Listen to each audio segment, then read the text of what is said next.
Welcome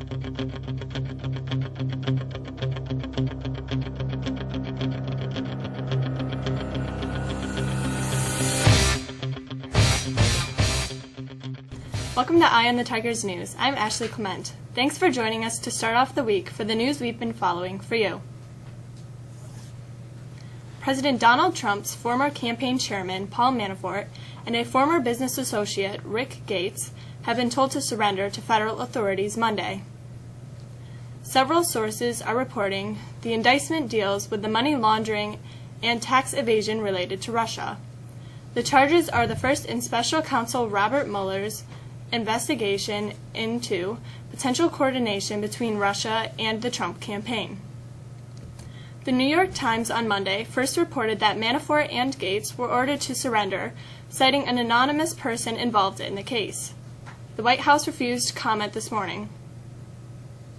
President Donald Trump expressed renewed frustration Sunday over the investigations into alleged ties between his campaign associates and Russian government officials, saying on Twitter that the facts are pouring out about links to Russia by his former presidential opponent, Hillary Clinton. Do something, Trump urged in one of 5 morning tweets. Trump's tweets followed a CNN report late Friday that a federal grand jury in Washington has approved the first charges in a criminal investigation into Russian ties led by Special Counsel Robert Mueller.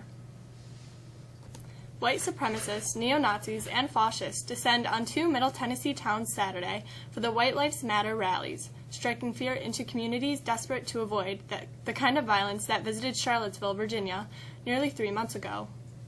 An umbrella group of white supremacist organizations called the Nationalist Front held its first rally early Sunday morning in Shelbyville, a town of 21,000, about an hour south of Nashville. Police stood between some 200 counter-protesters and various white supremacist factions as they exchanged chants. At least one white supremacist was seen throwing up a Nazi salute, while others, carrying shields and wearing helmets, chanted "White Lives Matter" and "Blood and Soil." The head of Puerto Rico's power company said Sunday that the agency will cancel its $300 million contract with Whitefish Energy Holdings amid increased scrutiny of the tiny Montana company's role in restoring the island's power system following Hurricane Maria.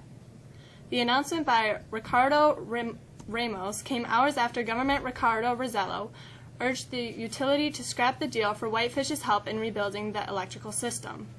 The current work by Whitefish teams will not be affected by the cancellation, and that work will be completed in November. Severe weather pounded the northeast region with powerful winds and drenching rains early Monday, leaving nearly 300,000 without power. Southern New England appeared to suffer the brunt of the storm damage overnight. Eversource reported more than 155,000 Connecticut customers were without power around 6:30 a.m. Monday.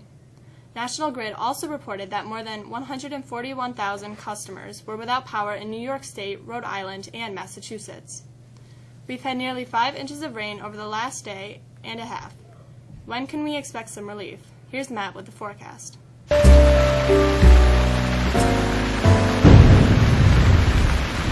Syracuse set a record for rainfall over the last 2 days, with more than 4 inches of rain.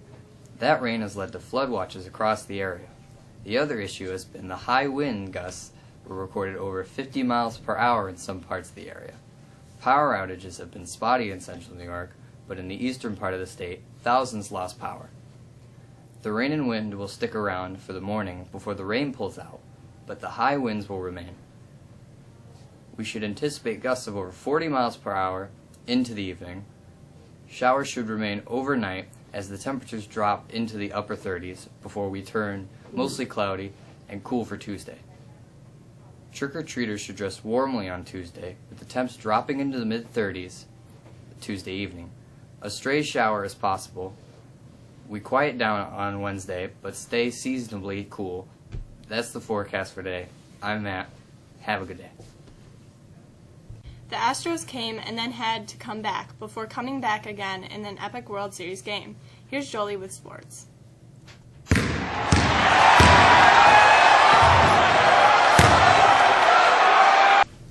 At times, it looked like a men's softball game with a number of balls flying over the wall. Jose Altuve, Carlos Correa, and the Houston Astros kept hammering away in a wild slugfest that no one saw coming. rallying against Clayton Kershaw and rocking the Los Angeles Dodgers 13-12 in 10 thrilling innings Sunday night for a 3-2 lead in the World Series. An attention-filled game of monster momentum swings at pulsating Minute Maid Park. The last one belonged to Alex Bregman. With the packed crowd still standing well past midnight, Bregman hit an RBI single with 2 outs off Kenley Jansen to win it, finally after 5 hours, 17 minutes. With 7 home runs, this one was perhaps topped Toronto's 15-14 win over the Phillies in 1993 as the craziest World Series classic ever. Altuve, Correa, Yoli Gurriel, George Springer, and Brian McCann homered for Houston. Cody Bellinger and Yasiel Puig went deep for the Dodgers, who scored 3 times in the ninth to make it 12 in all.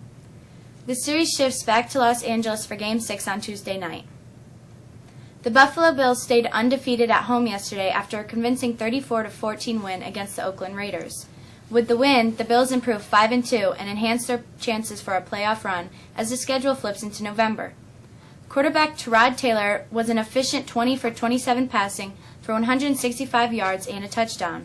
He also had a rushing touchdown and did not turn the football over. The boys' varsity cross-country team finished in the top 5 in Varsity Division II at the Adirondack Invite in 8th place overall finish out of 28 schools. Kyle Higbee, Troy Brown, and Austin Reed all placed in the top 10. And finally, Mexico cheerleaders finished in 3rd place at the annual Section 3 Class B Fall Cheer Championships on Saturday. The Lady Tigers finished behind Hannibal and champion General Brown. That's it in sports. I'm Jolie. Have a good day. The Drama Club's production of The Bold, the Young, and the Murdered hits the stage November 3rd and 4th at 7 p.m. Tickets are $5 pre-sale and $7 at the door. Winter athletes are reminded that all paperwork, including physicals, need to be completed before trials begin on November 6th. That's it for us today. I'm Ashley Clement. Have a great day.